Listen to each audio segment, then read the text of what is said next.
Bonjour à tous. J'ai le plaisir de vous présenter aujourd'hui quelques activités de l'association Énergie 2050 et aussi en particulier une démarche artistique qu'on a initiée finalement depuis notre création et qui s'est concrétisée cette année par la suite d'un premier concours international. Et cette année, ça a donné lieu à une exposition qui a été hébergée par le stand de la francophonie, donc l'Institut de la francophonie pour le développement durable, organisation, organe subsidiaire de l'Organisation internationale de la francophonie. On a eu aussi le plaisir d'être hébergé par le stand de jeunesse du pavillon suisse et aussi sur le stand d'Énergie 2050 ici à la COP 22 de Marrakech. Donc peut-être quelques petits mots sur cette démarche artistique et ensuite je recroiserai avec Énergie 2050 dont vous voyez le fil qui tourne juste à côté de vous. Cette démarche artistique, pourquoi on l'a mise en place finalement? Pourquoi des gens qui travaillent sur la systémique du développement? Pourquoi des gens qui travaillent sur les négociations climat, sur les villes, le bâtiment, et puis qui déclinent ça, que ce soit au niveau des États, et puis ensuite qui descendent toute la chaîne jusqu'au territoire, et puis les industriels, le citoyen, d'une manière générale? Pourquoi finalement on a eu ce besoin dès le début de s'interroger sur le lien entre l'art et puis cette grande transition sur laquelle nous voulons tous travailler? Tout bêtement parce que pour nous, le développement ne peut que se concevoir si on ne se le réapproprie pas au niveau personnel. Et ce personnel, ce n'est pas une question d'émotion, ce n'est pas une question simplement d'aller voir une exposition et de se dire tiens, j'aime, j'aime pas. C'est tout bêtement pour qu'à un moment donné, cette vision qu'on peut avoir du monde se trouve confrontée à un sentiment, que ce soit de rejet, d'appropriation, de bien-être ou autre, mais à minima un sentiment, et que ça nous rappelle que derrière ce sujet très technique dont on parle souvent, il y a des humains. Et ces humains, finalement, il faut qu'on ait un trait d'union, au-delà du langage technique, au-delà du langage des négociations, au-delà des pays et de nos différences, et l'art est un merveilleux trait d'union. Donc, dès le début, on a lancé une initiative qui s'appelait Agite ta terre, alors qui se déclinait dans toutes les langues. Et cette initiative, on a eu pendant plusieurs années, on la continue bien sûr, on est à sa 6e édition. Cette initiative, à peine on a été créée, on a eu une espèce d'engouement des pays partenaires, avec tout de suite des dizaines, on a même dépassé les 50 pays, où il y avait une multitude d'ONG qui s'engageaient et qui faisaient au même moment la même chose. Alors pourquoi il y avait quelque chose d'original déjà dans cette démarche? C'est qu'à l'époque, on était un peu contre les grandes journées de l'environnement, où les gens, d'une manière assez, j'ai envie de dire, théâtrale, mettent en scène ce qu'ils font. Alors c'est bien, ça ne veut pas dire que c'est inutile, ça ne veut pas dire qu'il faut l'arrêter, mais ça veut dire quand même que, quelque part, ce qui est intéressant, c'est que peut-être que si on faisait tous la même chose sur un sujet qu'on rend territorialisé chez nous, peut-être que finalement, on a un meilleur trait d'union pour comprendre la problématique globale, et peut-être aussi pour finalement comprendre que ce sujet qui nous paraît important au niveau global, dès lors qu'on le décline, il veut dire des milliards de messages différents. Donc la première année, par exemple, on avait fait le développement durable, pourquoi, pour qui, comment et moi, toujours le et moi. La deuxième année, on avait fait la transition énergétique, pourquoi, pour qui, comment et moi. On a fait ensuite la solidarité climatique. L'année dernière, on avait fait mon climat aujourd'hui, mon climat dans 20 ans et moi. Et cette année, on a fait notre climat aujourd'hui, notre climat dans 20 ans et nous. Donc ce passage de l'individuel au collectif, c'est très clairement ce qui s'est passé dans le cadre de l'accord de Paris, avec ce processus ascendant où toutes les parties prenantes finalement se retrouvent complices de la réussite de cet accord international pour la réussite tant des diminutions des émissions de gaz à effet de serre que des besoins d'adaptation ou de solidarité vis-à-vis des pays du Sud. Donc Art Planet by Energy 2050 a été créé dans ce cadre-là, à savoir que 2015 on a eu des contributions de plus d'une centaine de pays, donc des îles, des Maldives, des Philippines, de la région PACA, en passant aux États-Unis, au Sénégal ou ailleurs. Et ces gens-là, ils sont projetés sur mon climat aujourd'hui, mon climat dans 20 ans et moi. Et donc pour le passage au nous, on a demandé à une artiste qui s'appelle Yael, et donc qui a fait ce travail que vous voyez un peu mis en scène ici, et qui était une espèce d'interprétation des mots-clés du développement versus ce et nous, cette conjugaison du pluriel pour se projeter sur un devenir collectif. Voilà. Et ça a donné lieu à cette collection qui est la première édition artistique réelle que Énergie 2050 fait aujourd'hui dans le cadre de la COP 22. Alors pour revenir un petit peu maintenant sur l'association et pour comprendre pourquoi ce lien, Énergie 2050, donc là vous voyez les sujets qui passent à l'écran, très clairement quand on l'a créé, finalement on s'est posé à peu près la même question que l'art. On est parti d'un constat triste de dire que décennie après décennie, finalement le discours devenait de plus en plus ambitieux mais que dans les faits, peu d'indicateurs allaient vraiment au vert. On pourrait prendre ici, puisqu'on est à Marrakech dans le cadre de la Convention climat, les émissions de gaz à effet de serre. On a beau avoir eu le protocole de Kyoto, on a beau avoir eu des méthodes, de méthodologie pour mesurer le carbone, on a beau avoir eu un travail de solidarité, de financement, d'accompagnement, de projets. Aujourd'hui, force est de constater que quasiment tous les pays n'ont pas tenu leurs objectifs de réduction de gaz à effet de serre, et qui plus est, ce qui est bien pire, c'est que quasiment tous les pays ont émis bien au-delà de tout ce qu'ils auraient pu imaginer de pire dans leur mauvais scénario. Ce qui fait qu'aujourd'hui, on se retrouve, après quelques années, avec une absence d'engagement contraignant sur le carbone. Il n'y a pas eu de vrai protocole de Kyoto 2. Il y en a eu un, mais qui concerne qu'un petit nombre de pays. Et on s'est retrouvé dans un processus complètement différent, ascendant, pour créer ces contributions prévues déterminées au niveau national. Mais revenons à la genèse d'Énergie 2050. Quand on a eu ce constat, on était tous les fondateurs, des praticiens. Depuis quelques décennies, on était sur le terrain, on faisait des projets. Et puis à un moment donné, on s'est dit, mais pourquoi ça ne marche pas ? Intéressant, c'est comme le coup de l'art tout à l'heure. Pourquoi finalement les gens ne s'approprient pas ce message ? Puisque si vous interviewez n'importe quel citoyen, n'importe quel professionnel, il va vous dire quasiment presque à l'unisson, la terre n'appartient pas, elle appartient à mes enfants, il faut. Et on a tous des belles phrases qu'on répète comme des mantras religieusement, on répète à l'unisson, mais dans les faits, on vit une espèce de schizophrénie permanente, que ce soit dans l'énergie, le bâtiment ou ailleurs. Donc nous on s'est dit, et si c'était le temps d'arrêter de conjuguer ou d'opposer les secteurs, si c'était le temps, on était un peu en avance sur l'accord de Paris, de travailler sur de la transversalité. Alors c'est un mot aussi qu'on a tous répété dans des institutions partout. Tout le monde plaide pour cette transversalité, mais très peu la mettent en œuvre parce que finalement elle est compliquée. Elle est compliquée parce qu'elle va toucher à la territorialité de l'autre, elle va toucher à la compétence de l'autre, elle va toucher au pouvoir même d'agir de l'autre. Et très clairement, il y a de partout, non pas des conflits, mais des susceptibilités de fonctionnement, voire même des incohérences. L'énergie, évidemment, on doit la décliner sur un territoire. Le territoire doit savoir gérer de la demande, de l'effacement de la demande, de l'offre énergétique. Mais aussi, l'énergie peut permettre de planifier un territoire, d'écrire l'histoire à venir d'un territoire. Donc, tous ces sujets-là, évidemment, nous, on se les a emparés et on s'est dit, on va travailler sur un sujet qui, pour le coup, est peu traité par la vie, par la société civile ou par les entreprises. On va travailler sur la transversalité du développement. Ce qui fait que on a des actions dans le bâtiment, on a des actions dans les villes, on a des actions sur le carbone, on a des actions sur le genre, sur l'eau, sur l'énergie bien évidemment. On a des actions sur une foule de sujets. Ça ne veut pas dire qu'on a la prétention d'être des champions sur tous les sujets, ça veut juste dire qu'on a l'intention de créer du lien sur tous les sujets. Et ce lien évidemment, on va l'argumenter, le renforcer par du technique. Et donc une fois qu'on a déjà cette approche transversale, on a la même approche transversale mais cette fois-ci en verticale. On travaille avec des États.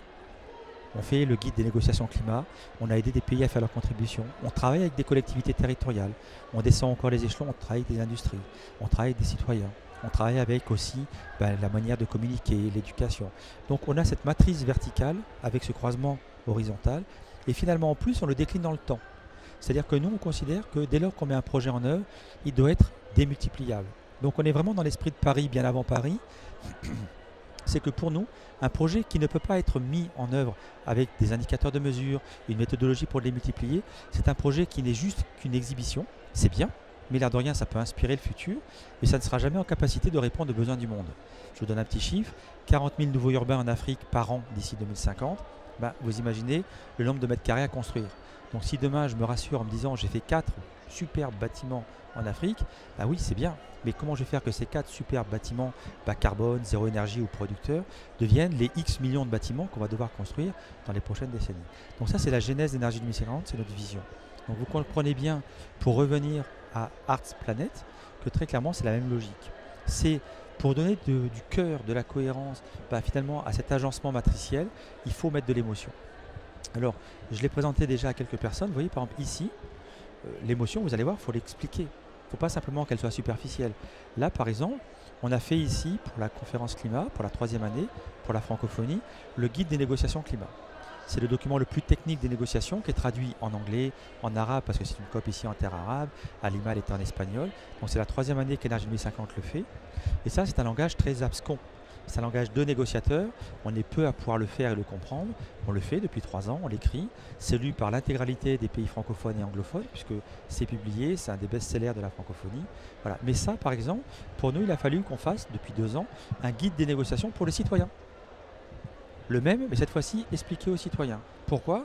Parce qu'on s'est aperçu aussi au fil des débats publics ou autres que le citoyen a beaucoup d'a priori, beaucoup d'incompréhension, beaucoup d'affirmations, beaucoup de questionnements, beaucoup de peurs, beaucoup d'incertitudes, et qu'il fallait là aussi avoir le même langage que lui. Donc on a décrypté ce guide des négociations négociateurs pour les citoyens. Et on a fait ça sur d'autres sujets. On a un guide qui vient de sortir aussi sur la transition énergétique. On a un guide sur les objectifs de développement durable raconté aux citoyens. Donc tout ça pour vous dire qu'on a cette espèce d'approche matricielle tout le temps pour faire des passeurs, mais pas des passeurs simplement dans le mot, mais dans le projet. On a des formations en Afrique sur le bâtiment. On a par exemple sur 14 pays africains une formation avec des architectes, des urbanistes, des gestionnaires urbains. C'est basé à Lomé, ça couvre tous les pays de l'UMOA. Et là, on fait une formation sur la transition énergétique dans l'environnement construit. Voilà, donc si je reviens à Arts Planet, eh ben, c'est exactement le même processus. On a voulu aussi marquer les mémoires des gens. Les mémoires, je rappelle, c'est l'émotion. Mais l'émotion, on ne voulait pas des gens qui aient de l'émotion comme pour les urgentistes. Là, on soigne une plaie, on soigne une douleur qui a besoin d'une urgence dans l'action. Nous, on voulait aussi que les gens en gardent la mémoire. Alors notre vision, pour la conclure, pour la terminer, c'est que finalement le développement durable, cette vision d'une société plurielle, solidaire, bas carbone, respectueuse des ressources naturelles, c'est tous les mots d'énergie 2050, très clairement, il faut qu'elle soit là, au niveau du bas-ventre, pour que ça devienne une évidence, exactement là, dans le creux du ventre, comme si finalement, personne ne doit taper un enfant, personne ne doit maltraiter une femme, personne ne devrait maltraiter la nature. Ça, on ne peut pas l'expliquer. On a beau former, on voit bien qu'il y a encore des enfants malheureusement qui sont maltraités sur Terre. Personne ne devrait avoir des situations de blessures des gens, de la femme ou de la nature. Et ça, on voit bien que pourtant, on continue à être des prédateurs de ressources. Donc sur ces sujets-là, on a voulu que les gens aussi s'inscrivent dans de l'émotion, mais de l'émotion durable. C'est ça, Énergie 2050. D'où l'art, qui est un trait d'union, d'où on travaille aussi avec des musiciens. Là, la musique, vous ne l'entendez pas, mais sur la bande, il y a la musique qui a été créée par des membres d'Énergie 2050. On a aussi musiciens à droite à gauche dans le monde qui nous envoient leurs compositions. Parce qu'on veut que les gens ils gardent une trace, qu'ils gardent un souvenir. Comme quand on est parti à un bon match, à un bon spectacle, on se dit tiens, super, j'ai été content, j'ai passé une belle soirée. Nous, on veut que les gens qui voient nos expositions, qui lisent nos livres, qui comprennent nos sujets techniques, qui sont quand même des fois extrêmement sérieux et abscons, comme les villes, le bâtiment, l'énergie, quand ils rentrent à la maison, ils s'en souviennent, mais aussi s'en souviennent avec finalement le beau, l'émotion, l'envie d'agir, la solidarité. Voilà. Ça, c'est Énergie 2050, c'est Arts Planet, c'est évidemment un processus qui va continuer. Ça va accompagner notre maison d'édition qui vient de sortir, qui s'appelle là aussi, vous allez comprendre le message très clairement, elle s'appelle la maison d'édition Le futur que nous faisons. Pour ceux qui suivent l'actualité internationale, à l'époque, il y avait Rio + 20, vous vous en souvenez, les 20 ans du sommet de la Terre. On était là en train de réfléchir à ce qu'allaient être les 20 prochaines années. Et pour ceux qui étaient là-bas, moi j'en faisais partie, on a eu le document qui est sorti qui s'appelait à nouveau Le futur que nous voulons. Et vous comprenez bien que pour des acteurs comme Énergie 2050, ça nous laissait un petit goût amer. On ne veut pas le futur, on le fait. Donc conclusion, on a barré voulons et on a écrit le futur que nous faisons, que d'ailleurs vous allez voir sur cette slide. Voilà. Et ça, c'est la maison d'édition, les guides pour agir, la collection aussi, les grands guides. Voilà. Donc je vous remercie pour ce moment d'échange avec vous. Je pense que je suis à peu près dans mon temps de parole. Voilà, tout à fait. Et donc, si éventuellement vous avez des questions, on peut évidemment échanger, je serai enchanté d'y répondre. Et puis sinon, je vous invite à regarder cette exposition, allez la voir, je rappelle, Espace Jeunesse, pavillon suisse, pavillon de la francophonie. La francophonie a hébergé les 23 posters de cette exposition, donc on est très honorés. Et qui plus est, la francophonie, pour ceux qui ne le connaissent pas, c'est quand même l'intégralité des pays francophones, donc je crois que de mémoire, il y en a 57. Et c'est une exposition qui va être itinérante. On l'a voulu absolument gratuite, évidemment, donc les gens pourront se l'approprier. Par contre, ils seront obligés de mettre aussi un texte d'accompagnement, de manière à pouvoir comprendre la démarche, pas simplement avoir de l'émotion sur les images, mais aussi comprendre, et puis peut-être s'interroger, et puis toujours dans les mots d'Énergie 2050, ce que nous on dit toujours, c'est lutter contre les apparentes fatalités, démultiplier les moyens pour agir. Je vous remercie et je vous souhaite une bonne soirée.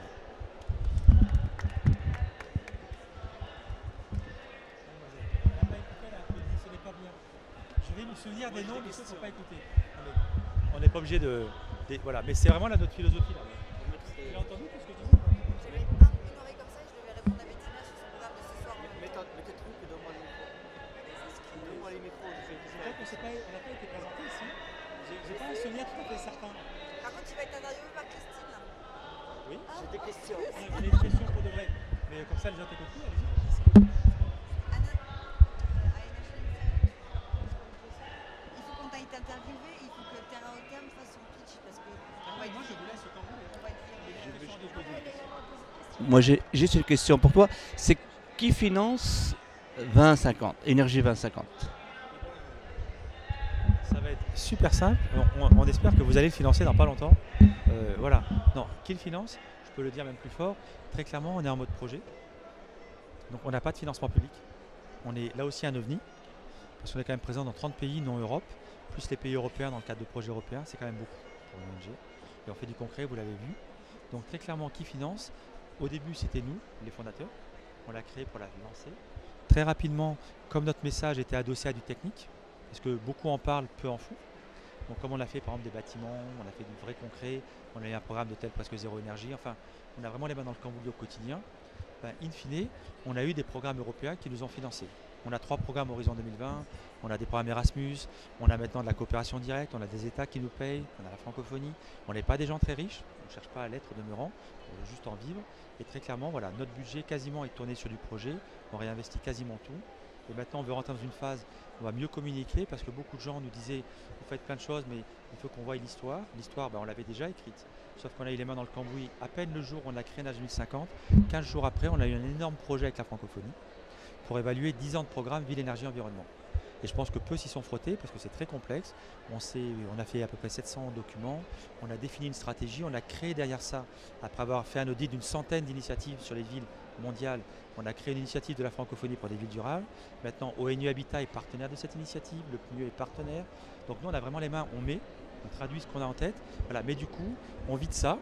Et maintenant, on a aussi des dons, bien sûr. On est une ONG, on a le droit d'en avoir. Et il y a Éthique Carbone qu'on a créé, qui est un mécanisme carbone éthique. Ce n'est pas solidaire parce qu'on ne croit pas à ce mot-là, puisqu'il n'a jamais été mis en œuvre. Nous, on veut un prix éthique du carbone. Et avec l'argent collecté, on va faire 50% d'adaptation, 50% de projets d'atténuation, sur la base de carbone certifié. Et là, on est avec des acteurs économiques africains, l'UMOA, pour ceux qui connaissent, les 14 pays de l'Afrique de l'Ouest, et puis aussi la BOAD, la BAD et la SABER à Brec. Voilà. Donc on a vraiment les mains dans le cambouis, mais par contre, on part chaque fois du politique jusqu'au très local. Voilà. Et on grossit. On n'a que 5 ans et demi. Hein. Donc voilà. Il faut le rajouter.